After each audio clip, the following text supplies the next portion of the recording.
வணக்கம். இன்றைய வகுப்புல மராத்தியர்கள பேஷ்வாக்களோட ஆட்சி எப்படி இருந்துச்சு அப்படின்னு பார்க்க போறோம்.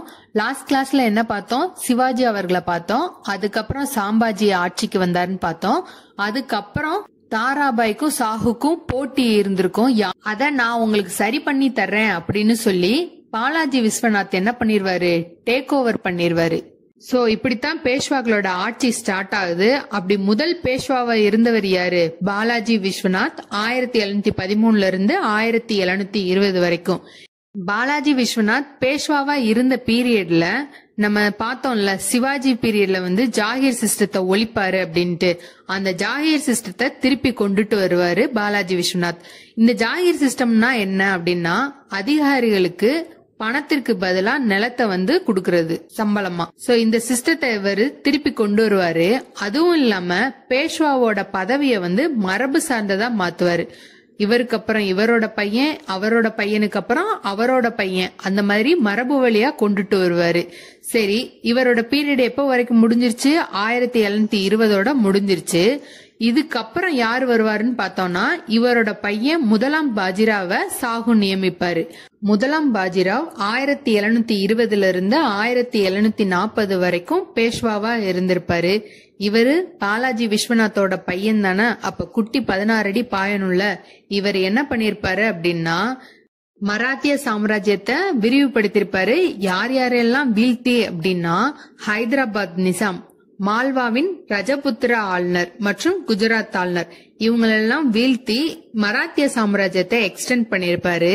அது மட்டும் இல்லாம முகலாயருக்கு கீழே இருந்த புந்தேல்கண்ட்ன்ற பிளேஸ அவங்களோட கட்டுப்பாட்டுல இருந்து விடுவிச்சதும், மராத்தியர்களுக்கு அவங்க என்ன பண்ணுவாங்க அப்படின்னா, அந்த புந்தேல்கண்ட்ன்ற பிளேஸ்ல இருந்து 1/3 பங்கை மராத்தியர்கிட்ட கொடுத்துருவாங்க.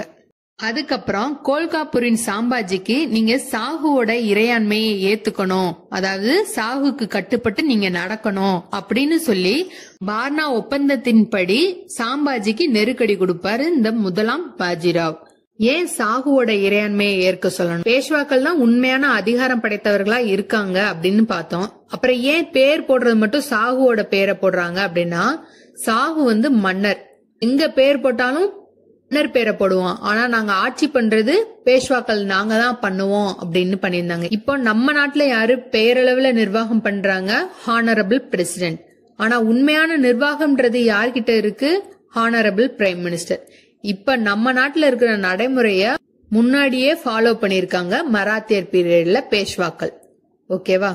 இவரு இந்தியன் ரூலர்ஸ் மட்டும் வீழ்த்தல, யூரோப்பியன்ஸையும் விரட்டி அடிச்சிருப்பாரு. யார விரட்டி அடிச்சிருக்காரு அப்படின்னா, போர்ச்சுகீசியர்களை 1738 தானே, சால்செட், பேஷின் இந்த 3 பகுதிகள்ல இருந்தும் அவங்கள விரட்டி இருப்பாரு. இதுக்கு முன்னாடி போர்ச்சுகீசியர்களை யாரு விரட்டினாங்க அப்படின்னு பார்த்தோம். ஷாஜஹான் பீரியட்ல ஹூக்லியில இருந்து போர்ச்சுகீசியர்களை விரட்ட வங்காள ஆளுநருக்கு ஆர்டர் போட்டிருந்திருப்பாரு. 1630s ஈஸ்டர்ன் கோஸ்ட்ல இருந்து போர்ச்சுகீசியர்களை விரட்டியவர் ஷாஜஹான். 1730s வெஸ்டர்ன் கோஸ்ட்ல இருந்து போர்ச்சுகீசியரை விரட்டியவர் முதலாம் பாஜிராவ். போர்ச்சுகீசியரை விரட்டி அடிச்சிருந்தாலும் பிரிட்டிஷர்ஸோட ஃப்ரெண்ட்ஷிப்பா தான் இருந்திருப்பாங்க மராத்தியர்கள். அதனால பிரிட்டிஷர் மராத்தியர்களுக்கு வணிகம் பண்ற உரிமையை கொடுத்திருப்பாங்க. இனிஷியலா என்ன பார்த்தோம்? பிரிட்டிஷர்ஸ் வணிகம் பண்றதுக்கான உரிமையை பெற ஜஹாங்கீர் அவைக்கு வந்தாங்க அப்படின்னு பார்த்தோமா. இப்ப அவங்கள்ட்ட நம்ம பர்மிஷன் வாங்க வேண்டிய நிலைமை வந்துருச்சு. முதலாம் பாஜிராவ் பேஷ்வான்னு சொல்லப்படுற பிரதம அமைச்சர் பதவியில மட்டும் இல்ல, சாரி நௌபத் அப்படின்னு சொல்லப்படுற தலைமை தளபதி அந்த பதவியையும் இவர் எடுத்துக்கிட்டாரு. எப்போல இருந்து அப்படின்னா 1731 சாஹுவோட தலைமை தளபதியான திரிம்பக்ரா அவர் தபாய்ன்ற போர்ல இறந்துருவாரு. அதுக்கப்புறம் இந்த தலைமை தளபதி பொறுப்பையும் நானே எடுத்துக்கிறேன் அப்படின்னு சொல்லி முதலாம் பாஜிராவ் அந்த பதவியை வகிச்சிருப்பார். இவரோட பையன் பாலாஜி பாஜிராவ் 1740 பேஷ்வாவா வருவாரு. இவரை நானா சாஹிப் அப்படின்னு சொல்லுவாங்க. இந்த பாலாஜி பாஜிராவையும் சாஹு தான் நியமிச்சிருப்பாரு. அப்ப சாஹு பீரியட்ல மொத்தம் எத்தனை பேஷ்வாஸ் இருந்திருக்காங்க? 3 பேஷ்வாஸ். யார் யாருன்னா, பாலாஜி விஸ்வநாத், முதலாம் பாஜிராவ், பாலாஜி பாஜிராவ். பாலாஜி பாஜிராவ் பீரியட்ல தான் கர்நாடக தாக்குதல் நடக்கும். அந்த டைம்ல ஆற்காடு நவாபா இருந்தவர் யாருன்னா தோஸ்தலி. அவரோட மருமகனான சந்தா சாஹிப் போய் திருச்சிராப்பள்ளிய போய் கேப்சர் பண்ணிருவாரு. கேப்சர் பண்ணிட்டு நெக்ஸ்ட் நான் தஞ்சாவூரை தான் கேப்சர் பண்ண போறேன்னு சொன்னதும் அந்த டைம்ல தஞ்சாவூரை யார் ஆட்சி செஞ்சிருப்பாங்கன்னா மராத்தியர்கள். லாஸ்ட் கிளாஸ்லயே நம்ம என்ன பார்த்தோம், சிவாஜி பீரியட்லயும் அவருடைய சகோதரர் வெங்கோஜிய தஞ்சாவூருக்கு அனுப்பி அங்க மராத்தியர் ஆட்சியை நிறுவ சொல்லிருப்பாரு. அந்த டைம்ல இருந்தேவும் மராத்தியர்கள் தான் ஆட்சி செஞ்சுக்கிட்டு இருப்பாங்க. இந்த சந்தா சாஹிப் நான் நெக்ஸ்ட் தஞ்சாவூரை கேப்சர் பண்ண போறேன் அப்படின்னு சொன்னதும் 1739ல தஞ்சாவூர் ஆட்சி செஞ்சுக்கிட்டு இருக்க மராத்தியர்கள் சாஹு கிட்ட ஹெல்ப் கேட்பாங்க. சாஹுவோட பேஷ்வாவும் அவரோட மைத்துனரான ரகுஜி போன்ஸ்லேய அனுப்பிச்சு வைப்பாரு. ரகுஜி போன்ஸ்லே தோஸ்தலிய கொன்னுட்டு சந்தா சாஹிப்ப சிறை பிடிச்சிருவாரு 1740ல. இப்ப என்ன பண்ணிட்டாங்க, சந்தா சாஹிப்ப சிறை பிடிச்சிட்டாங்க, தோஸ்தலியையும் கொன்னுட்டாங்க, திருச்சியும் இவங்களுடைய கண்ட்ரோல்ல வந்திருக்கும். தோஸ்தலிக்கு அப்புறம் வந்த ஆற்காடு நவாபான முகமது அலி மறுபடியும் திருச்சிராப்பள்ளிய இவரோட கண்ட்ரோலுக்கு கீழேயே கொண்டு வந்துருவாரு.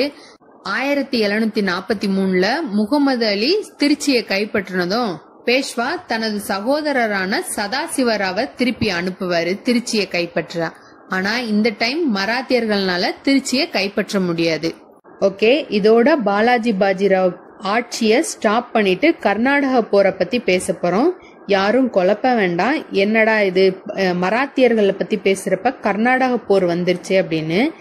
ஏன் இப்ப இத பாக்க போறோம் அப்படின்னா, பாலாஜி பாஜிராவ் பீரியட்ல கர்நாடக தாக்குதல் ஏற்பட்டிருக்குன்னு, அதுக்கப்புறம் செகண்ட் கர்நாடிக் வார் நடக்கிறப்ப மராத்தியர்கள் ஆதரவு தெரிவிச்சிருப்பாங்க. அதுக்காக முதல்ல கர்நாடக போரை பார்த்துட்டு வந்துருவோம். பார்த்துட்டு வந்துட்டு இந்த பேஷ்வாக்களோட ஆட்சியை கண்டினியூ பண்ணுவோம்.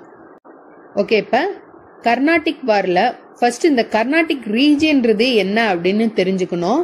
கர்நாடிக்ன்ற வார்த்தை இருக்கிறனால நம்ம இப்ப உள்ள கர்நாடக ரீஜியன் அப்படின்னு நினைச்சுப்போம். அது கிடையாது. இனிஷியலா நானுமே ப்ரிப்பரேஷன் ஸ்டார்ட் பண்ணும்போது அப்படிதான் நினைச்சுக்கிட்டு இருந்தேன். அது கிடையாது.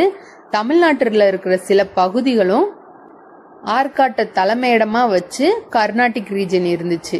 இந்த மேப்பை பாருங்க, உங்களுக்கு புரியும். இது கர்நாடிக் ரீஜியன்.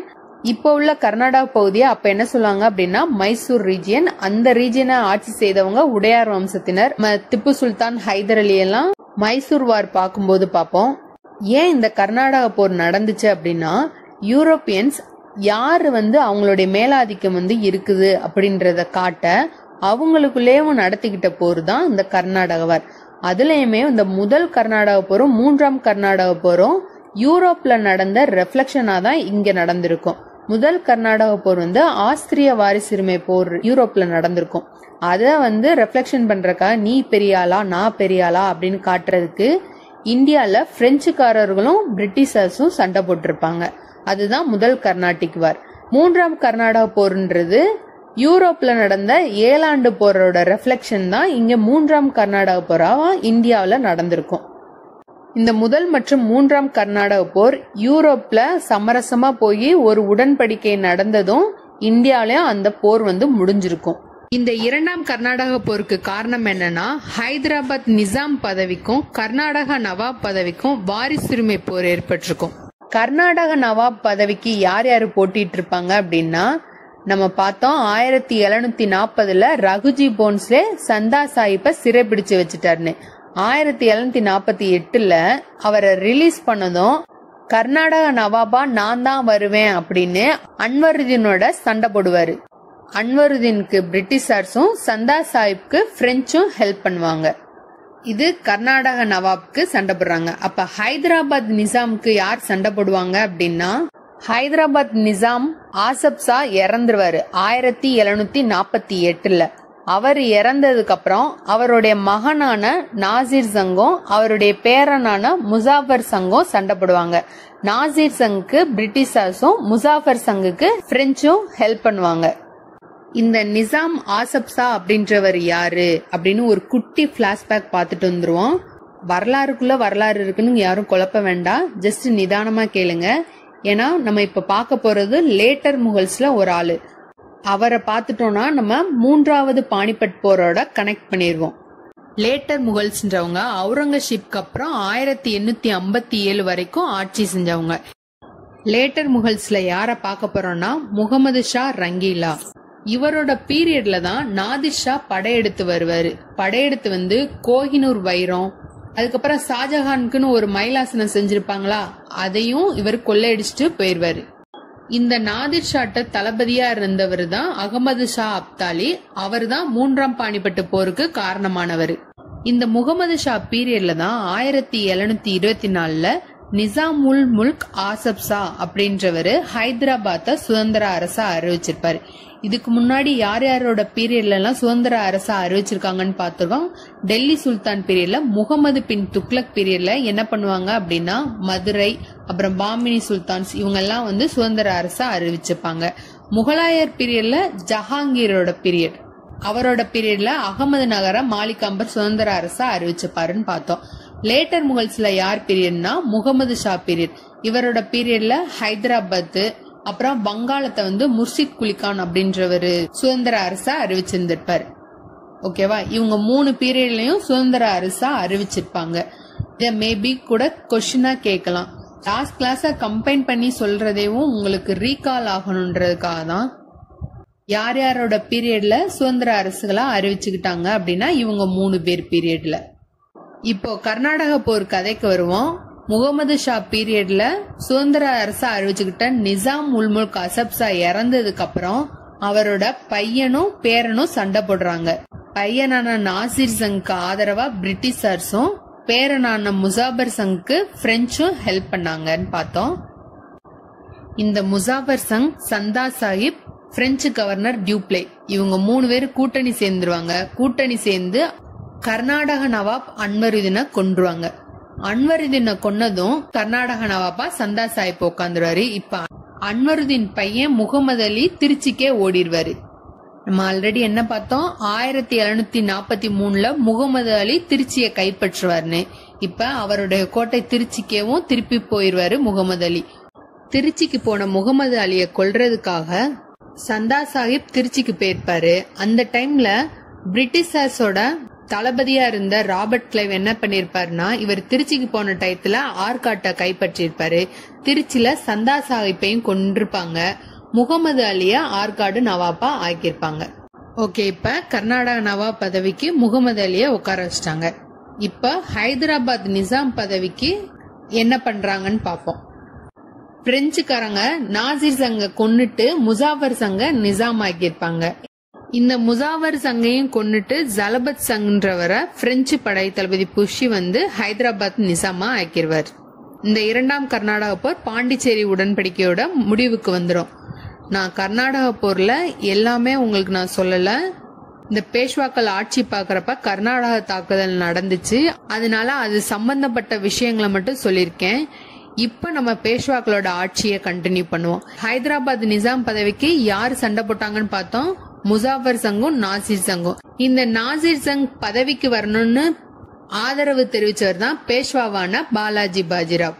ஆனா அவரை என்ன பண்ணிட்டாங்க, கொன்னுட்டாங்க. அதனால அவரு சதாசிவராவ ஒரு ராணுவத்தை 1760ல அனுப்புவாரு. அந்த போர் தான் உத்கிர் போர். அந்த போர்லயும் இவங்க ஜெயிச்சிருவாங்க. இந்த போர் தான் மராத்தியர்களோட கடைசி வெற்றியா இருக்கும். பாலாஜி பாஜிராவ் பேஷ்வாவா இருந்தப்ப கர்நாடக தாக்குதலை தவிர்த்து மீதி எந்தெந்த ரீஜன் எல்லாம் கைக்குள்ள கொண்டு வந்தாரு அப்படின்னா, 1741ல ரஜபுதனத்தை 6 முறை தாக்கி அத மராத்தியர் கண்ட்ரோலுக்கு கீழே கொண்டுட்டு வந்திருப்பாரு. அதுக்கப்புறம் 1751ல பங்காள நவாப்ட இருந்து ஒரிசாவை மராத்தியர்களுக்கு கப்பம் கட்டுற மாதிரி கொண்டுட்டு வந்திருப்பாரு. 1752ல டெல்லியில நுழைஞ்சு அங்க இருக்கிற ஆப்கானியர்களையும் ரோஹிலாக்களையும் விரட்டி அடிச்சிருந்திருப்பாரு. நெக்ஸ்ட் பஞ்சாபை இவங்க கண்ட்ரோல்ல கொண்டுட்டு வரணும்னு நினைச்சிருப்பாங்க. அதுதான் மராத்தியர்களோட வீழ்ச்சிக்கே காரணமா இருந்திருக்கும். ஏன்னா அந்த பஞ்சாப் யாரோட கண்ட்ரோல்ல இருந்திருக்கும் அப்படின்னா, ஆப்கானிஸ்தான்ல துரானி சாம்ராஜ்யத்தை நிறுவிய அகமது ஷா அப்தாலி தான் அவரோட பிரதிநிதிய பஞ்சாப்ல நியமிச்சிருப்பாரு. அந்த பஞ்சாப்ல இருந்து இவரோட பிரதிநிதிய மராத்தியர்கள் விரட்டியதும் 1761ல 3ஆம் பானிபட் போர் நடக்கும். அதுல மராத்தியர்கள் தோத்துருவாங்க. முதல் 3 பானிபட் போரையும் ஜஸ்ட் ஒரு ரீகேப்பா பாத்துறோம். முதலாம் பானிபட் போர் எப்ப நடக்குது, 1526ல பாபருக்கும் இப்ராஹிம் லோடிக்கும் நடக்குது. யார் ஜெயிக்கிறாங்க, பாபர் ஜெயிக்கிறாரு. 2வது பானிபட் போர் எப்ப நடக்கு, 1556ல அக்பருக்கும் ஹெமுக்கும் நடக்குது. அக்பர் ஜெயிக்கிறாரு. மூன்றாவது பானிபட் போர் யாருக்கும் நடக்குது? 1761 பாலாஜி பாஜிராவுக்கும் அகமது ஷா அப்தாலிக்கும். அகமது ஷா அப்தாலி ஜெயிச்சிடறாரு. இந்த மூன்றாம் பானிபட் போர்ல பேஷ்வாவோட மகன்கள் அதுக்கப்புறம் நிறைய தளபதிகளை கொன்றுவாங்க. இதெல்லாம் தாங்க முடியாத பேஷ்வாவும் 1761 இறந்துருவாரு. பாலாஜி பாஜிராவுக்கு அப்புறம் அவரோட பையன் மாதவராவ் ஆட்சிக்கு வருவாரு. இவரு ஹைதர் அலி கூட எல்லாம் சண்டை போட்டு ஜெயிச்சிருந்திருப்பாரு. மாதவராவுக்கு அப்புறம் வாரிசு இல்லாத காரணால அவருடைய சகோதரரான நாராயணராவ் 1772 பேஷ்வாவா வந்திருப்பாரு. நாராயணராவையும் கொன்றுவாங்க. அதுக்கப்புறம் அவரோட மகன் சவாய் மாதவராவ் ஆட்சிக்கு வருவாரு. நாராயணராவின் மகன் சவாய் மாதவராவ் பிறந்து 40 நாள்லயும் பேஷ்வாவா ஆட்சிக்கு வருவாரு. கடைசியா யாரு பேஷ்வாவா இருப்பாரு அப்படின்னா இரண்டாம் பாஜிராவ். இதோட மராத்தியர்களோட ஆட்சி முடிஞ்சிருச்சு. அவங்களோட நிர்வாகம் எப்படி இருந்துச்சுன்னு பாப்போம். பேஷ்வாக்கள் சிவாஜியோட நிர்வாகம் மாதிரியே தான் பண்ணாங்க, சில மாறுதல்களோட. இவங்களுடைய பெரிய மாகாணங்களை நிர்வகிக்க சர் சுபஸ்தார் அப்படின்னு சொல்லப்படுற ஆளுநர்களை நியமிச்சாங்க. மண்டலங்களை சுபா மற்றும் பிராந்துகளா பிரிச்சாங்க. மாவட்ட அளவுல மம்லத்தார் மற்றும் காமாவிஸ்தர் அப்படின்னு சொல்லப்படுறவங்கள பேஷ்வா டைரக்டா நியமனம் பண்ணாரு. மாவட்ட அளவிலேயும் தேஷ்முக் மற்றும் தேஷ்பாண்டே அப்படின்னு சொல்றவங்க கணக்கு பாக்குறவங்களா இருந்தாங்க. அவங்க மம்லத்தார் மற்றும் காமாவிஸ்தர்கள் என்ன பண்றாங்கன்றத கண்காணிக்கிறவங்களாவும் இருந்தாங்க. இந்த மம்லத்தார் கிட்ட முன்பணமா வாங்கிக்குவாங்க. எதுக்காக அப்படின்னா பொது பணத்தை தவறா யூஸ் பண்ணிடக்கூடாது அப்படின்றதுக்காக அவங்க கிட்ட ஒரு தொகைய முன்னாடியேவும் வாங்கிடுவாங்க. அந்த முன்பணம் பேர் என்ன அப்படின்னா ரசத். கிராமங்கள்ல படேல்னு சொல்லப்படுற கிராம தலைமை அதிகாரி இருந்தாரு. அவருக்கு ஹெல்ப் பண்றதுக்கு குல்கர்னி அப்படின்னு சொல்லப்படுற அக்கௌண்டன்ட் இருந்தாரு. இதே நகரங்கள்ல கொத்வால் அப்படின்னு சொல்லப்படுறவரு நிர்வாகம் பண்றதுக்கு இருந்தாரு. கிராமங்கள்ல மகர்கள் அப்படின்னு சொல்லப்படுற காவலர்களும் இருந்தாங்க. இவங்களுடைய நில வருவாய் முறை எப்படி இருந்துச்சுன்னா இவங்களும் சவுத் மற்றும் சர்தேஸ் முகின்ற வரிய வசூலிச்சாங்க. சவுத் வரின்றது என்ன? கப்பம் கட்டுறவங்கிட்ட இருந்து அவங்களுடைய வருவாயில 4ல் 1 பங்கு, அதாவது 25% மராத்தியர்களுக்கு கட்டுவாங்க. சர்தேஸ் முகின்றது நில வருவாயில 10ல் 1 பங்கு. இவங்களுக்கு கிடைச்ச இந்த சவுத் வரியில தனித்தனியா இவங்களுக்கு இவ்வளவு அப்படின்னு பிரிச்சுக்கிட்டாங்க. யார் யாருக்கு அப்படின்னா ஆட்சியாளருக்கு 25%, மராத்திய அதிகாரிகள் மற்றும் ராணுவ தளபதிகளுக்கு 66%, பிராமணராகவும் பண்டிட் சச்சிவா இருந்தவங்களுக்கு 6%, வரி வசூல் செய்பவர்களுக்கு 3%. இந்த மாதிரி சவுத் வரிய அவங்களுக்கு பிரிச்சுக்கிட்டாங்க. இவங்களுடைய நீதிமுறை எப்படி இருந்துச்சு அப்படின்னா பஞ்சாயத்துக்கிட்டையும் ஒப்படைச்சிட்டாங்க. சாட்டையால் அடிச்சு துன்புறுத்தி இவங்க குற்றத்தை ஒப்புக்கொள்றதுக்கு இந்த மெத்தட் எல்லாம் ஃபாலோ பண்ணியிருந்திருப்பாங்க. ராணுவத்துக்கு சிவாஜியோட மெத்தட ஃபாலோ பண்ணிருக்க மாட்டாங்க. அதுக்கு மாறா முகலாயர்கள் பயன்படுத்தின மெத்தட ஃபாலோ பண்ணிருப்பாங்க. சிவாஜி மராத்திய பகுதிகளில் இருந்து மட்டுமே அவருடைய ராணுவத்துக்கு ஆட்கள் சேர்த்தாங்க. பேஷ்வாக்கள் என்ன பண்ணிருப்பாங்க அப்படின்னா இந்தியால இருக்கிற எல்லா பகுதிகளிலிருந்துமே ஒரு ராணுவத்துக்கு ஆள் சேர்த்திருப்பாங்க. ஓகே, இதுக்கப்புறம் ப்ரீவியஸ் இயர் கொஸ்டின் பேப்பர் பார்ப்போம். ஃபர்ஸ்ட் கொஸ்டின், சிவாஜியின் வாரிசுகளை சரியாக காலவரிசைப்படுத்துக அப்படின்னு கேட்டிருக்காங்க. சிவாஜிக்கு அப்புறம் அவரோட பையன் சாம்பாஜி வருவாரு. சாம்பாஜிக்கு அப்புறம் அவருடைய சகோதரர் முதலாம் ராஜாராம் கொஞ்ச காலத்திலேயும் இறந்துடுவாரு. அதுக்கப்புறம் தாராபாய், அவருடைய மனைவி தாராபாய் அவருடைய பையனான இரண்டாம் சிவாஜி பேர்ல அரியணைக்கு வருவாங்க. அதுக்கப்புறம் தான் முதலாம் சாகு வருவாரு. முதலாம் சாகுக்கு அப்புறம் ராமராஜா.